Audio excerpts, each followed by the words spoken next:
Welcome to Free Discourse Radio World Service. This is the news bulletin for May 29th, 2017.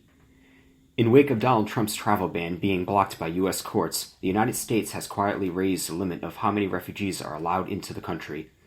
As reported by the New York Times, the number was increased from 830 refugees to 1,500 per week, which could result in a near doubling of the amount of refugees let into the country. The president has tried to repeatedly block refugees from coming to areas where Islamic terrorism is thriving. The decision comes from the State Department, which contradicts the administration's position of the refugee crisis, and many questions still surround the department, as many positions remain filled by Obama appointees. A petition has been started demanding that the DNC allow the FBI to examine the servers that they claim were hacked by the Russians during the presidential election.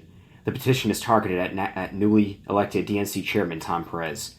The DNC reportedly rebuffed requests to examine computer servers and denied the FBI access to their servers after claiming Russia hacked the DNC to release emails of Hillary Clinton and members of her staff.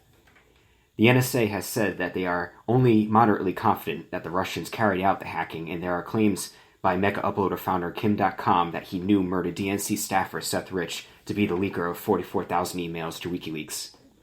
Kim.com has offered to testify under oath before Congress about the case. If you wish to support the petition, there will be a link in the description below. A class action lawsuit is underway against the DNC on behalf of voters who financially supported Bernie Sanders during the Democratic primary. The lawsuit seeks the return of millions of dollars donated to the DNC after leaks by Guccifer 2.0 confirmed that the committee collaborated with candidate Hillary Clinton to defeat Bernie Sanders.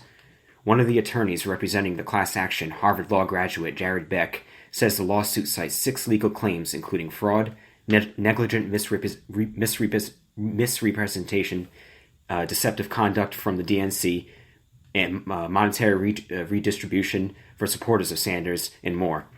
The mainstream media outlets on cable news has failed to cover the lawsuit in over 6 months. Newly elected French President Emmanuel Macron met in Paris today with Russian President Vladimir Putin to have a, quote, frank exchange about disagreements the two have over subjects including the conflict in Syria. Mr. Putin supported Macron's opponent Marine Le Pen from the French party Front National. President Macron has said that he wishes to work with Russia to defeat terrorism in wake of attacks carried out by the Islamic State in Egypt and the Philippines, as well as the terror attack that has recently took place in Manchester, UK. A Somali man has been stoned to death by al-Shabaab militants in Somalia after an Islamic court convicted him of adultery. The gentleman, Dayao Mohammed Hassan, was reportedly buried neck-deep in the dirt and pelted to death by al-Shabaab fighters. This has been a trend by al-Shabaab, who occasionally carry out similar punishments on people for sexual crimes.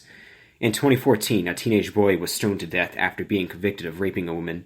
Also in 2008, a young girl was also stoned to death after also being convicted of adultery. Happy Memorial Day. This was Free Discourse Radio World News Service.